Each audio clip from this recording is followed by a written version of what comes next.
stronger voice.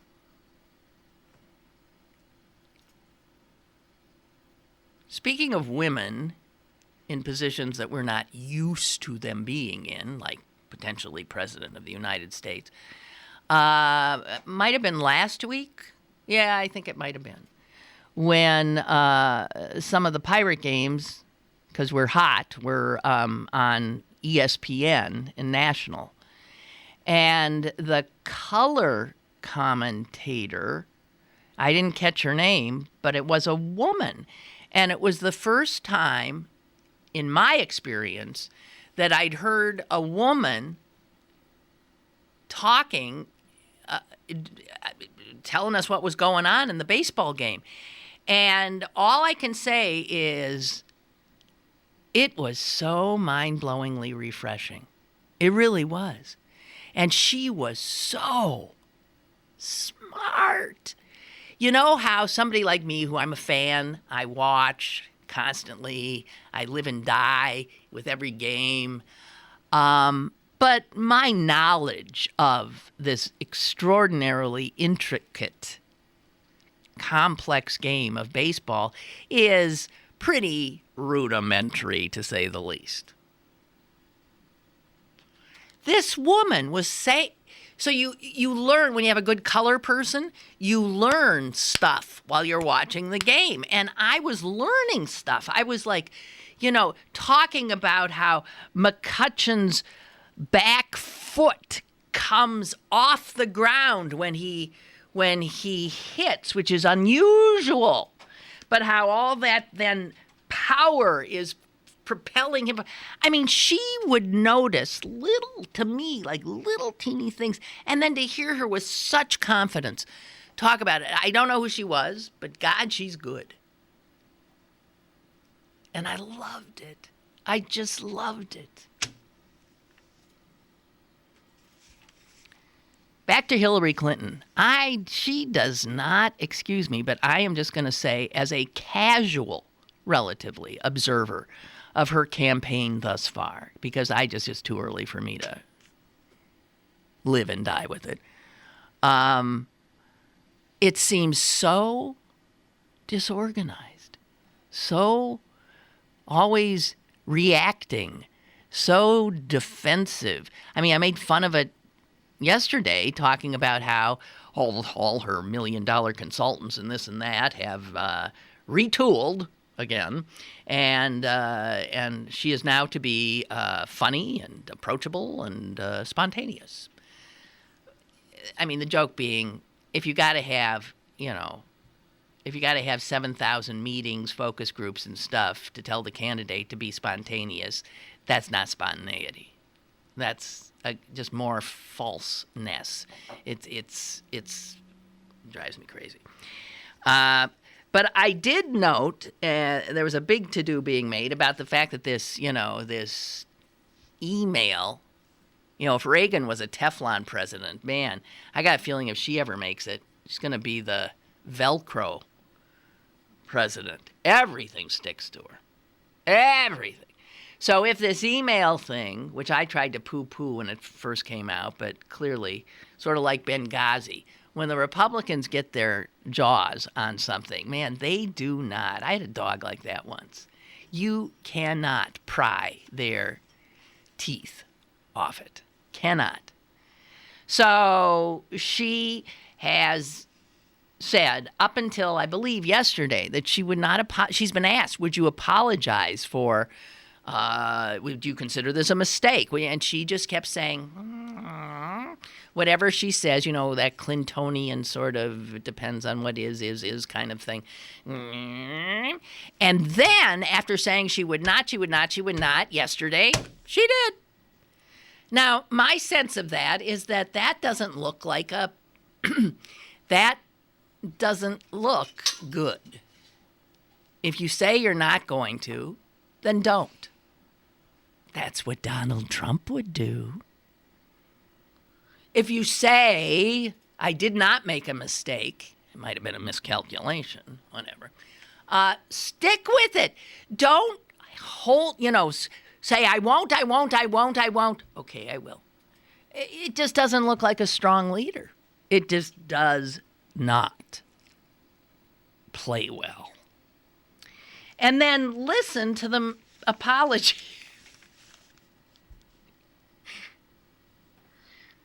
When asked,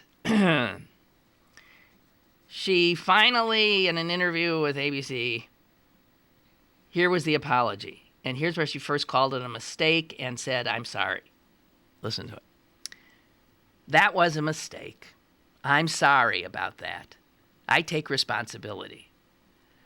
What I had done was allowed. It was above board. But in retrospect, as I look back at it now, even though it was allowed, I should have used 2 accounts. Okay, so she's apologizing, but she still just keeps saying, it was allowed. It was allowed. What I have done was allowed. It was above board. Even though it was allowed, I should, I guess, have used 2. And, either...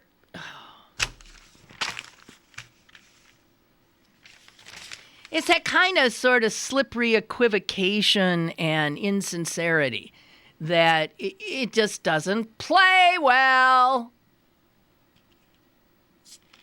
I am not enjoying this election cycle, and as far as I'm concerned, it hasn't even begun. So, I mentioned Trump.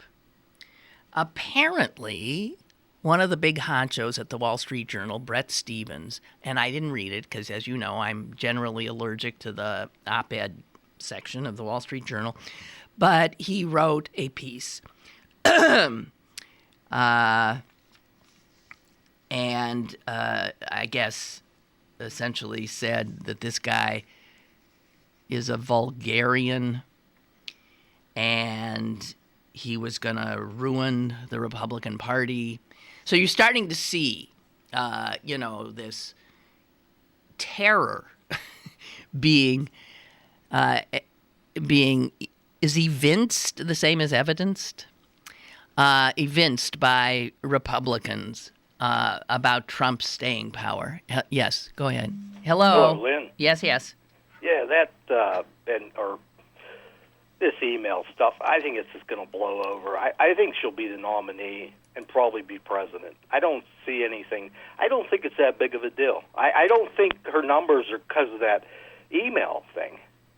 Because if you see the poll, people don't really give a shit about it. No, of course not. Just like they don't give a shit about Benghazi.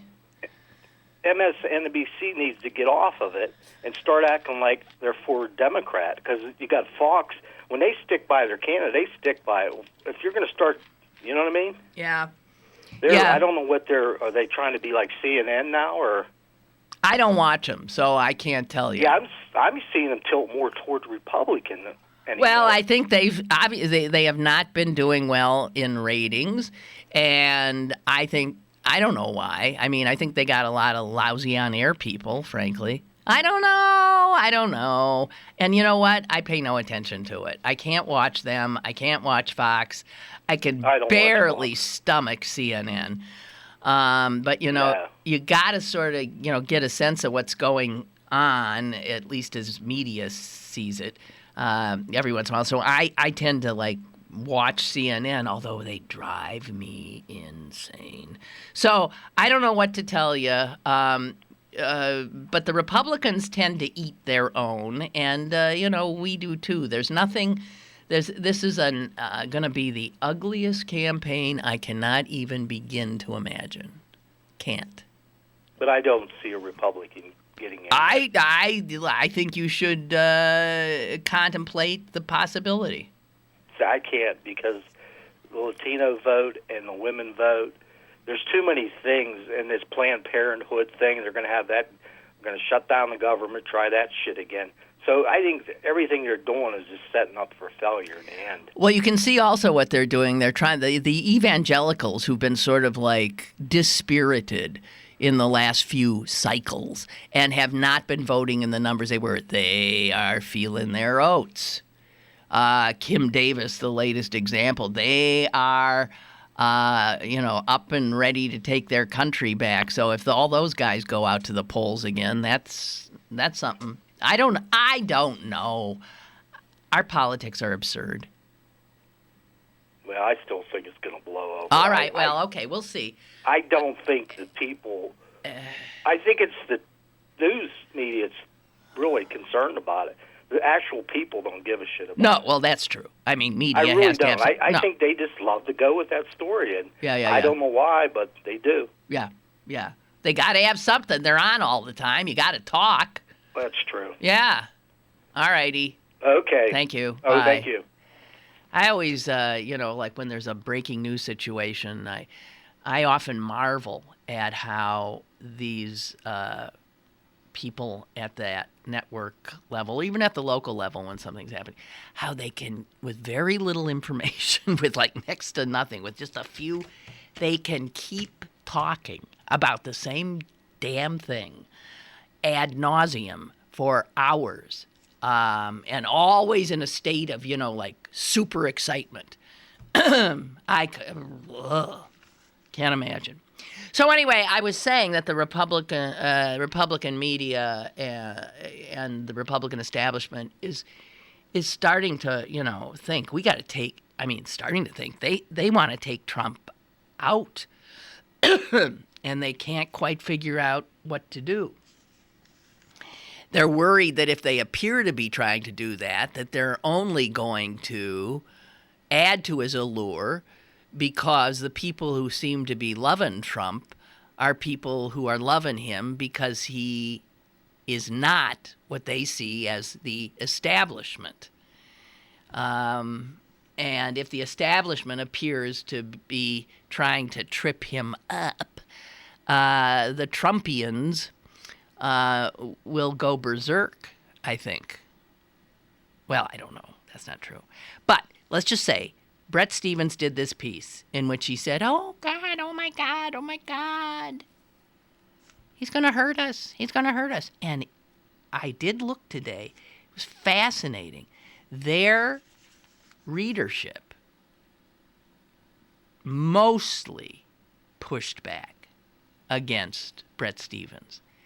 This is interesting because this is a high-toned, highfalutin kind of a paper. And this is not what you would think of as the great unwashed reading the Wall Street Journal. And boy, did people come back at him. I'll read you one. And here again, this understanding of you can travel to a different culture and see different people, and you don't ever have to leave the comfort of your own house. You can read the Wall Street Journal, letters to the editor today, because it's an entirely different reality. Here it is. I'll give you just one. Mr. Trump speaks without teleprompters, and he speaks from the heart. Are some of his comments cringeworthy? Yeah, but we'll take that instead of the constant apology. We are hearing for the first time in decades a person who talks like an old World War II sergeant, who, although crude, was usually right. As Mr. Trump says, this election is not about nice. It's about results. We've been lied to. We've been made to feel inferior. Elected politicians, Republicans who did nothing, became politically correct to the point of insanity and weak not only in attitude but in deeds. No wonder we're shocked at someone who isn't afraid and is full of confidence that he can make America great again.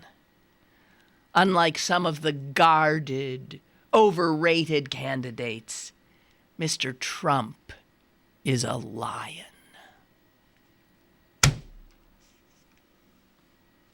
That's Vicki Sempic in Omaha, Nebraska.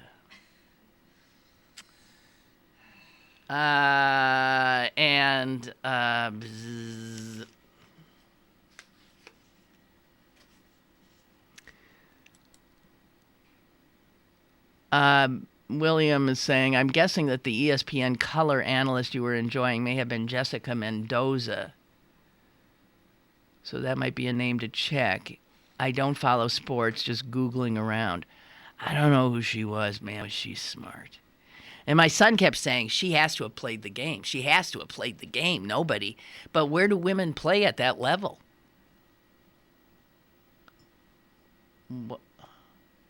Oh, she's just a student of the game. Yeah.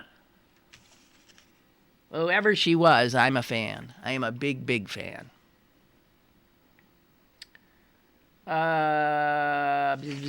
What we got? Do you see how corrupt? Do you remember one of the things Trump said at the that first debate, which I loved? He was talking. One of the things I like about him is he flat out pulls the covers off the reality of pay for play. When they were getting on him about, I think, being pals with Hillary Clinton, that he invited Hillary Clinton and Bill to his wedding. And he's, hey, he's a former president. She was a senator from my state. I'm in business. You got to get along. I give money to their foundation. I call them. They answer the phone. That's the way he was talking about the reality of this is how it works. Money, and don't think it doesn't count, money is this entree. And politicians, believe me, listen, they owe you if you give them money. That's what Trump said. And anyone who thinks they don't is naive, obviously. So I appreciate that. Then you see this thing that happened with the United Airlines CEO. Did you see that? So the CEO of United Airlines is out, as are two of his deputies. And all because of the investigation that resulted from Bridgegate in New Jersey, the closing of the bridge. Chris Christie, yeah. That bridge was controlled by the Port Authority. And that controls the bridges. The Port Authority controls the airports. It controls Newark and Kennedy and LaGuardia and all them bridges back and forth. Extraordinarily powerful entity. And then we find out that the head of the Port Authority at the time, not there anymore because he was the head of the Port Authority when the bridge shut down too, the head of the Port Authority had a little dinner at some Italian restaurant in Manhattan with the CEO of United Airlines. And United Airlines had been begging the Port Authority for a cheaper rent at Newark for their flights. They said, you're killing us with how much this is costing. And this guy, David Sampson, the head of the Port Authority, apparently just sort of, this is again, there was an exchange of, well, you know, if I could get to my summer home in South Carolina right from here, that would mean a lot to me. You guys used to have a route. You got rid of it. He was told by the CEO, man, that route was costing us money. It was a loser. Well, the head of the Port Authority really liked getting down to his place on the weekends. And so all of a sudden that flight is reinstated. United put it there in hopes of getting their rent reduced at Newark because now he had shaken them down for what he wanted from them. They never got the rent reduced, but he got his flights to his vacation home on weekends until he was ousted as a result of Bridgegate. The day after he was knocked out of the head of the Port Authority, guess what happened to that flight? This is how, all too often, it works. That is called corruption. And in fact, the story of the United CEO is a story about corruption. This happens all the time. It just so happens that in this case, they got caught because there is such an intensive probe by the Justice Department of what the hell is going on at or was at the Port Authority.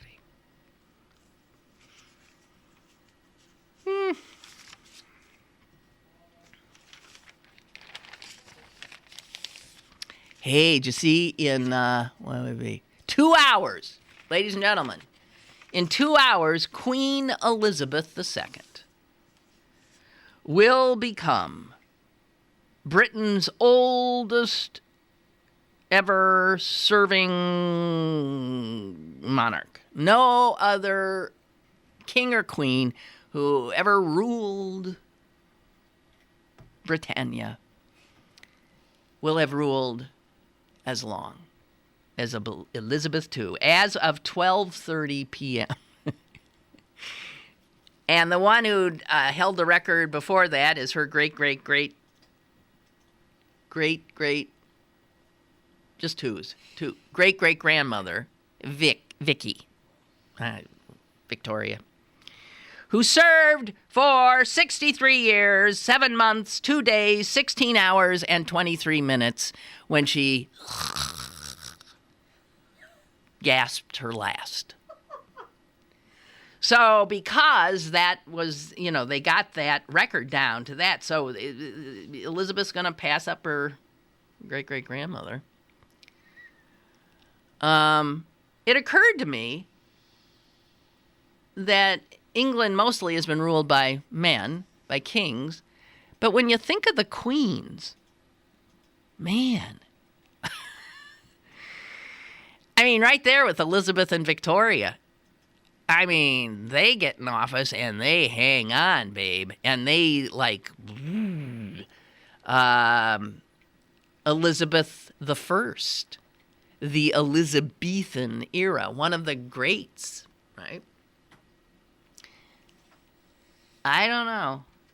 Somebody said this queen, however, although she's a stolid, solid, stabilizing presence, is never going to have a era named after. Well-known British historian David Starkey said, the fact is she's never done anything memorable. She will not give her name to her age, the Elizabethan age, or I suspect to anything else. Oh, man.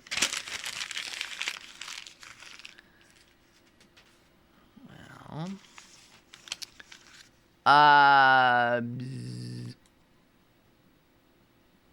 okay. William's back. If it was Mendoza, she's a veteran softball player. Okay, yeah, and that's what I figured. The only a woman knowing so much about baseball and the physical activities of it and all that would, I guess it would have to be in the softball league because girls can't catch a hard ball. It might crack their manicure. So girls can have softball leagues, but hardball, I don't think.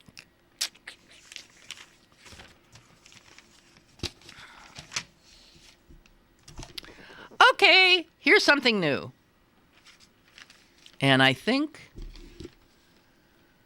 God, I hope this isn't what's happening and what's going to be our reality. But this is in the business section of the New York Times today, and it is about a new restaurant in Manhattan, which could be the beginning of waiterless dining. I knew Celine would look up with horror. What? Think of all the people who make their living doing that.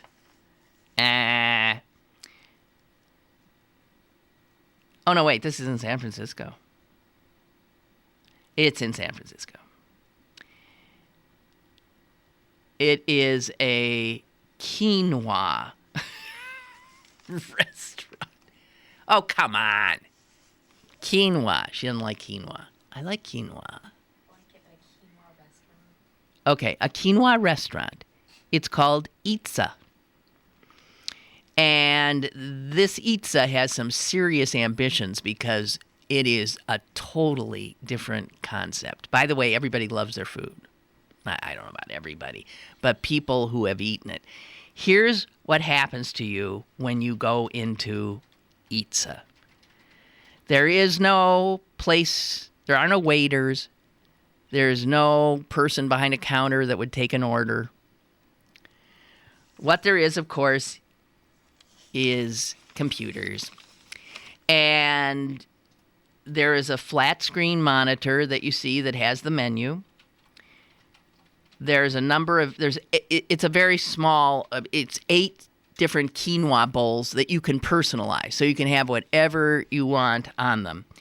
You order on an iPad after you've customized. The person, then your food, I don't even understand this.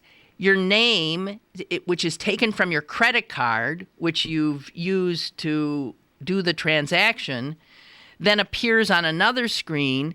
And when your food is ready, a number shows up next to your name. So everything is just done. You order on the screen, and it gets your name from the card and blah, blah, blah. And then you wait for your name to have a number, and that number corresponds with a door. There is this wall of dark, like windows. You go up to the window that corresponds with your numbers, and you tap twice. You tap it twice, the screen comes up, and ta-da! There is your food. The screen then goes back down, and when the screen goes down, it goes black. So you have a wall that looks like absolute black. You can't see food behind it. You can't see people putting food into them. There's no sense of humans anywhere. The reporter who wrote this said her food was quite good. It was quinoa stir-fried with arugula, parsnips, and red curry.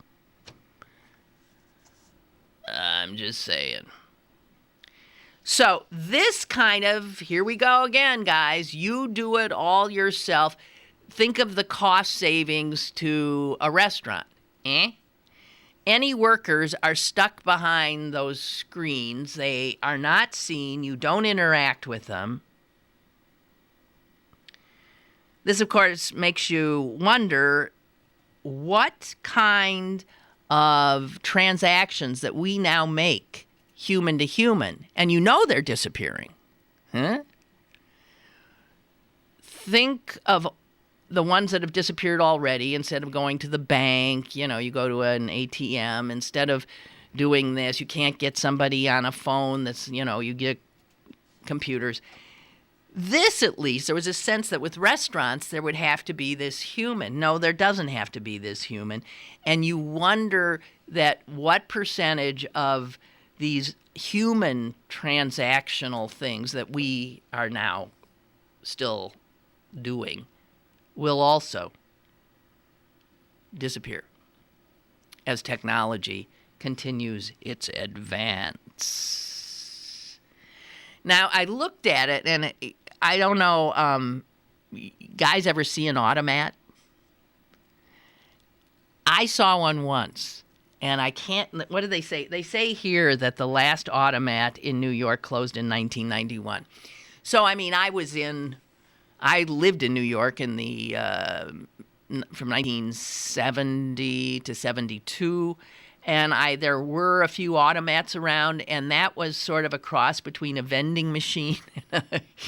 It was weird because it was a waiterless restaurant kind of, but it was like a cafeteria, like with things behind, and you would just open a door and take that particular, I don't know, it's disgusting.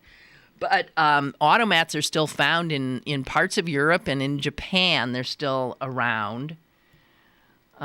Sort of a cross between a cafeteria and a waiterless restaurant and a vending machine, I guess.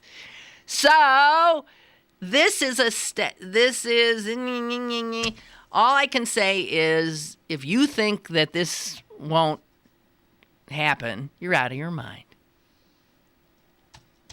Whether or not the same old, what they think is it could be that this is how we'll get our food a lot, like for lunch, But if for a special occasion, you might still go out to an old-fashioned restaurant that has a waiter person. Special occasions only, because it'll be pricier and not a lot of people there aren't going to be the restaurants. So that restaurants that have servers could become a novelty, a luxury. Just saying. Celine's going to go cut her wrists. Huh? Okay, so here, Celine, who has worked in the business, I'm breaking your heart. Well, so what's so special about having a waiter? Think of this. I don't have to tip anybody. Think of the people who will be losing their jobs. There you go. Think of I'm also a food writer, so it's so much a part of the culture to have somebody be waited on, to have that knowledge be valuable. Think about all of the opportunities you'll lose to meet people. I met my partner waiting on him at a restaurant. Oh, really? I did. Did he leave you a really big tip? He did. Because he's smart. And he wanted he's to smart. No, I think the cultural value lost in that sort of thing will be just awful. It'll be like having a dead language. But don't you see that that's sort of where we're heading? I am not going to believe it. You don't want to believe it? I really don't want to believe it. All right. Well, the article does talk about your concern about jobs being impacted. And you know what the tech sector always says. Oh, no, it'll just change. It'll create jobs. And here's what they say. ITSA is one more example of how rapidly machines have moved beyond routine jobs like clerical and manufacturing work to knowledge jobs and service jobs like waiting tables. Economists disagree on whether technology will create more jobs than the ones it destroys. We can see the ones it's destroying. And I have watched for the last 30 years, as a reporter and as a talk show person, I have watched the promises of, oh no, different jobs will happen. Yes, some people will be displaced for a while, and it's just total bullshit. Those jobs are the kinds of jobs, and then they say, oh, there'll be jobs for like, developing new software for this kind of thing. Well, sorry, if you were somebody who was a busboy or a waiter, you're not going to be, I'm sorry, a software engineer. So jobs for regular people. What the hell are they going to do?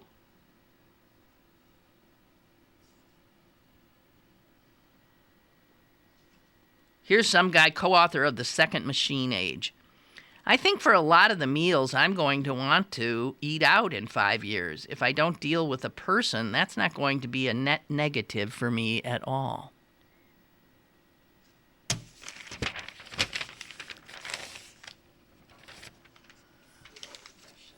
I don't know. So where are people going to even meet other people if we're just getting rid of all of these? You'll have to go online. That's right.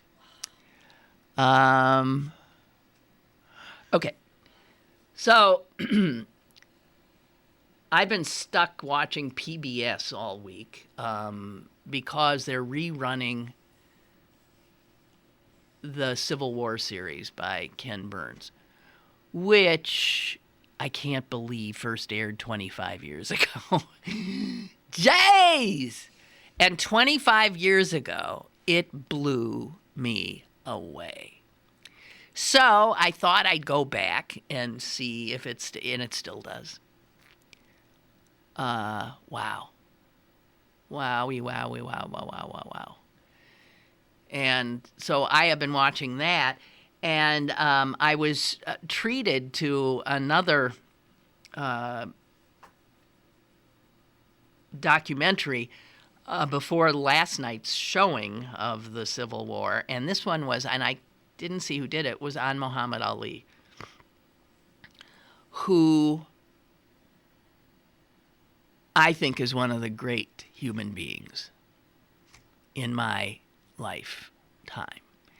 And you say, come on, he was a loudmouth, braggart, he had a mean punch, he, whatever, but one of the great human beings. Yeah, I think so. And when I watched this documentary last night, I was reminded of why I felt that way. Because I don't know that there was a more fearless human being out there, that everybody knew. Literally fearless. And I'm not talking about fearless in the ring. I'm talking about fearless as he lived his life. He was a man of such character.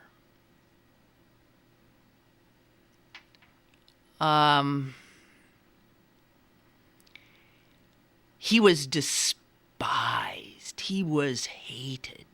He was reviled. You know why?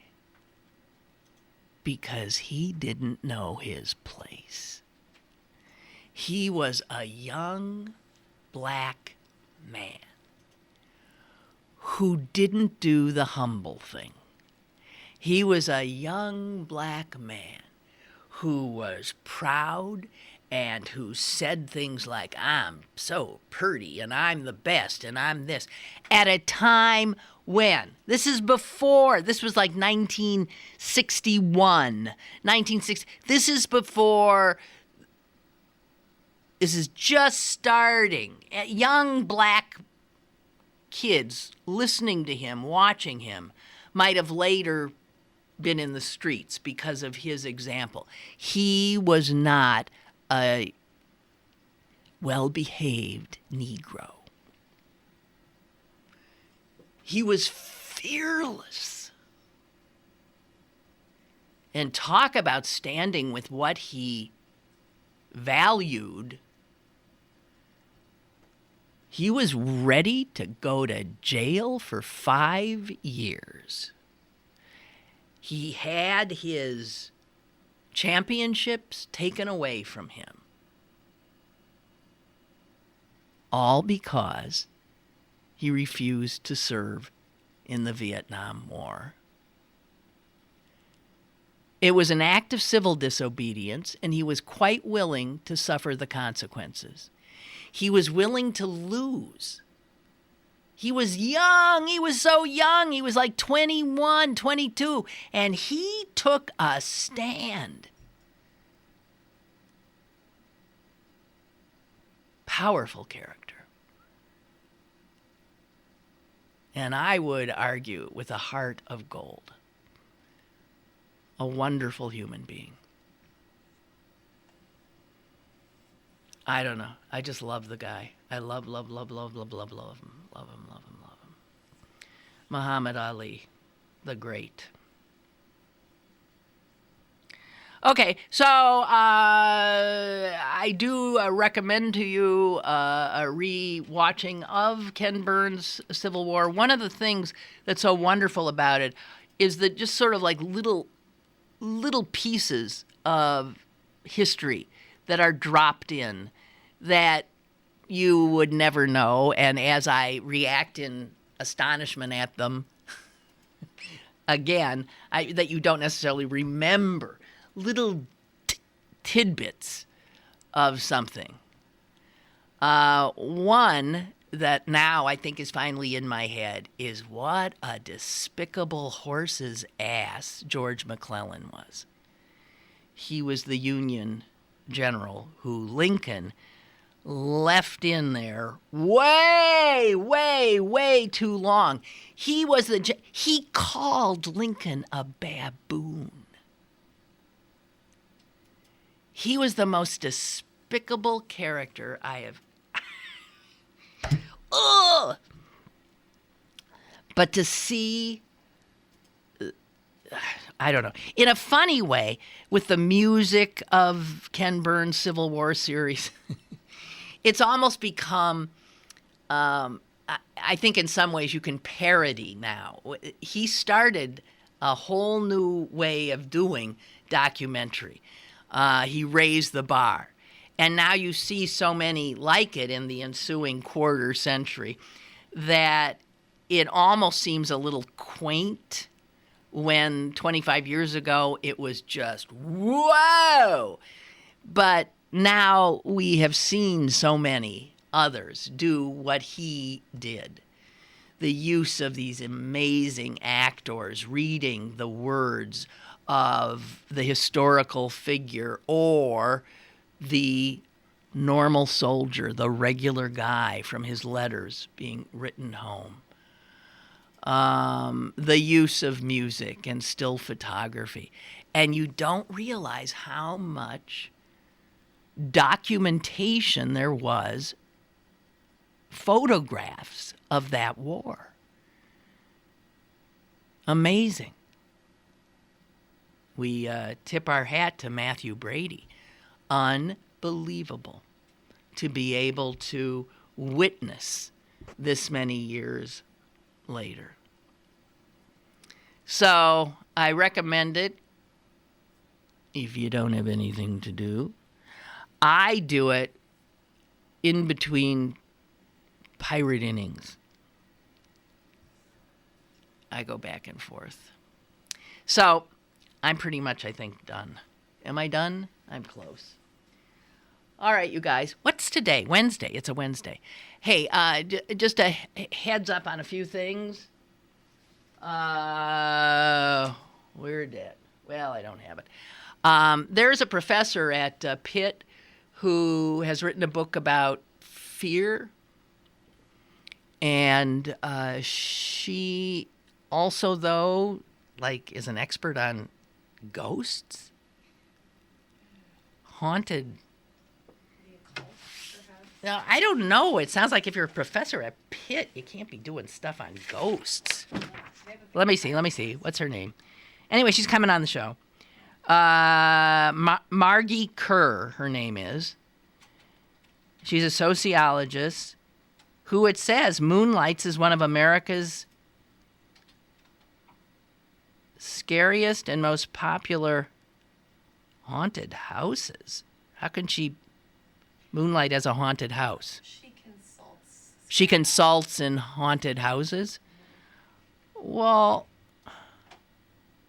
she's got a book out called Scream, and it's stuff about what she calls the science of fear. And I think this will be fun. We've talked somewhat about how, Celine, for instance, has to, Celine, because she is an employee of Pittsburgh City Paper, she has been tasked with, what are you doing? I'm going into Here, turn this on. You are? So Scare House in Etna has been, far and away claimed to be one of the better haunted houses in America. Is that true? Claimed to be scary by Guillermo del Toro. master of cinematic fear. He was here and he went through that house and Yeah. got scared out of his He mind. said it was scary. And So they're going to strap a GoPro to my chest and a send GoPro being what? a camera They're going to strap a GoPro to your chest. and send me into Scare House and watch me just be terrified, silly. So is the camera on you? It's on me. It's here. So you'll be able to see as I walk through things that are going on. Oh, but you can't see your face then. It's No, pointed but you'll away hear from me you. screaming. Oh. And that's... You don't have to do that, I'm sure. You could beg out of that because you can't. An employer can't ask you to be scared to death. I couldn't do that. We'll see. I'm part of me is intrigued and part of me is scared. You're going to be scared out of your cotton picking mind. So that video will be up on our website. One of What our a reporters has riot. volunteered to go with me, so Yeah, so you got a reporter. yeah. Who's And then who's me. reporting it? Rebecca. Rebecca. Little. Okay. So, and when are you going to do this? Middle of September, I think, when Okay. they first open. Well- It's not for sure yet, but it's. In It the sounds like a works. good Yeah. idea. Mhm. Yeah. Okay, so Margie Kerr is going to be here, and she works year-round for the Scare House Haunted House. Is that what you're talking about? Yep. Analyzing data on customers and employees to make its attraction scarier.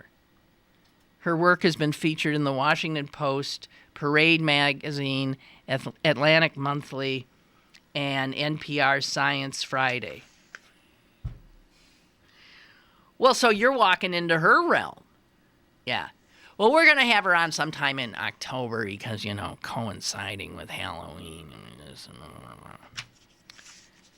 I personally avoid being scared as much as I possibly can, which is why I don't do scary rides. I don't go to scary movies. And I would no more go into that house than I can. Okay, so that's it anyway, guys.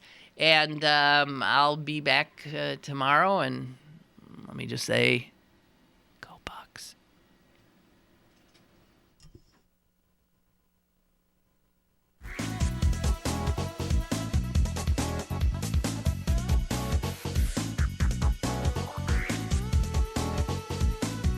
Lynn Cullen Live, Monday through Friday from 10 a.m. to 11 a.m. and archived at pghcitypaper.com. The opinions expressed on Lynn Cullen Live are those of the host and do not necessarily reflect the viewpoints of Pittsburgh City Paper, Steel City Media, and its advertisers.